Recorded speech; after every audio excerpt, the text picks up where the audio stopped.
నమస్తే, welcome to our channel. నేను సిరి. తెలంగాణలో బీఆర్ఎస్ పార్టీలో భారీ మార్పులు జరగబోతున్నాయా? సో అంతర్గతంగా జరుగుతున్న కొన్ని పరిణామాల వల్ల పార్టీ అధ్యక్ష పదవి మరి హరీష్ రావుకి కట్టబెట్టబోతున్నారా? సో ఈ అంశాన్ని మనకి వివరించడానికి మనతో పాటు ఉన్నారు ప్రముఖ senior journalist, political analyst C S Rao గారు. నమస్కారం సార్. నమస్తే సార్, ఇప్పుడు చూస్తుంటే మరి ఇప్పటివరకు బీఆర్ఎస్ పార్టీలో ఎన్నో మార్పులు జరిగినాయి.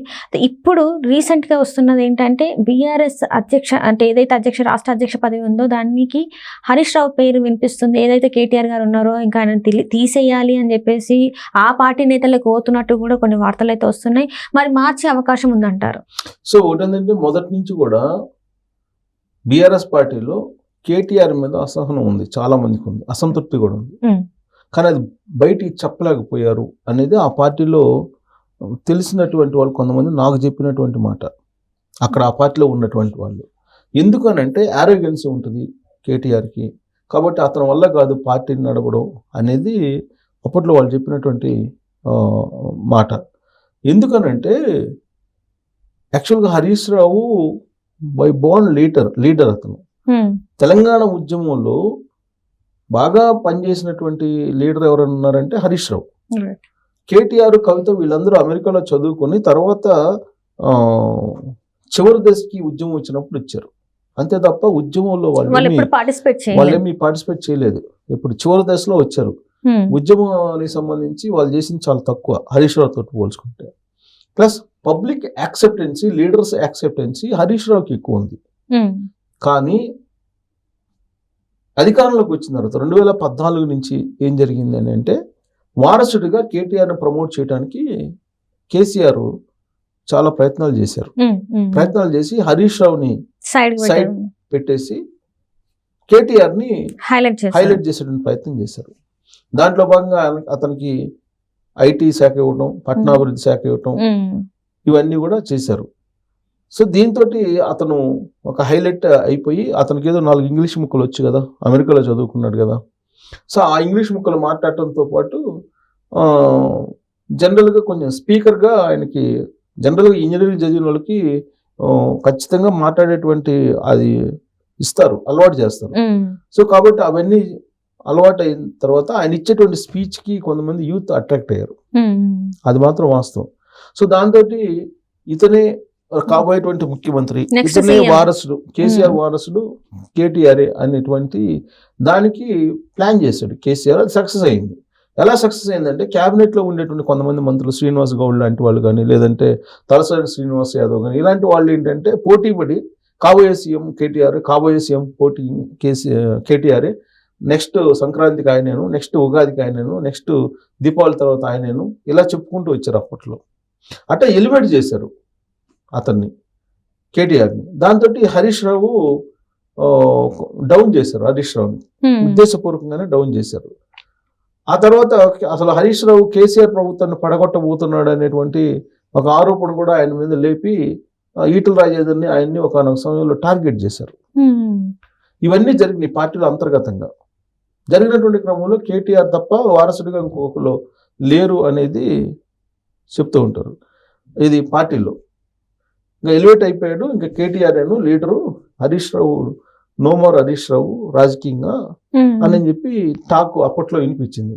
అయితే 2023 అసెంబ్లీ ఎన్నికల్లో చూస్తే కనుక ఆ ఫలితాలు మొత్తం అసలు 2023 ఎన్నికల్లో మొత్తం మానిటర్ చేసింది కేటీఆర్.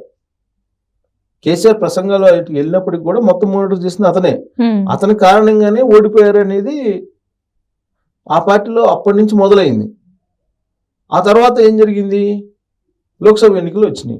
లోక్సభ ఎన్నికల్లో ఆయనే లీడ్ తీసుకున్నారు. లోక్సభ ఎన్నికలు యాక్చువల్గా లోక్సభ ఎన్నికలకి కేటీఆర్ను దూరంగా పెట్టాలనేటువంటి ఒక ఆలోచన చేశారు కేసీఆర్ అనేది అప్పట్లో వినిపించినటువంటి మాట. ఎందుకనంటే కేటీఆర్ ఒక ప్రపోజల్ పెట్టారు, బీజేపీలతోటి మనం పొత్తు పెట్టుకుందాం బీఆర్ఎస్ పార్టీదే అనేది.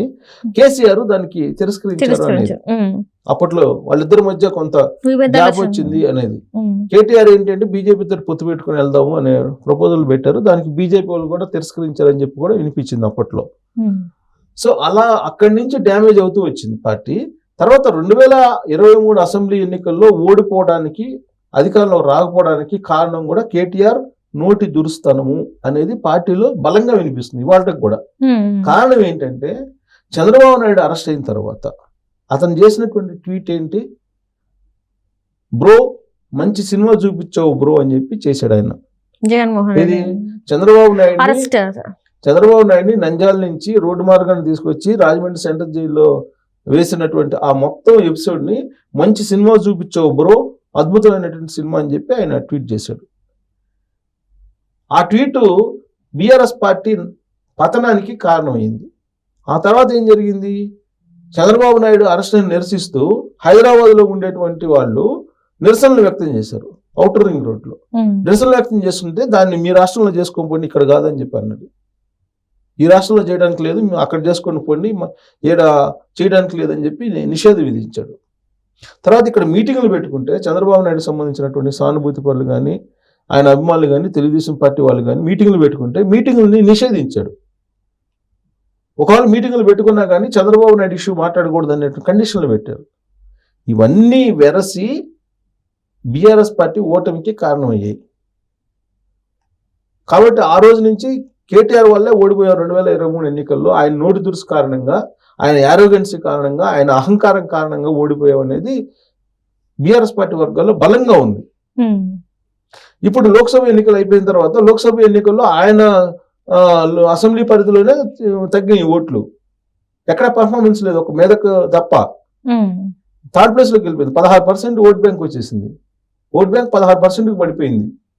గెలిచేటువంటి పార్టీ పర్సెంటేజ్ 16% పడిపోయిందంటే ఆ పార్టీ మనుగడే కష్టం.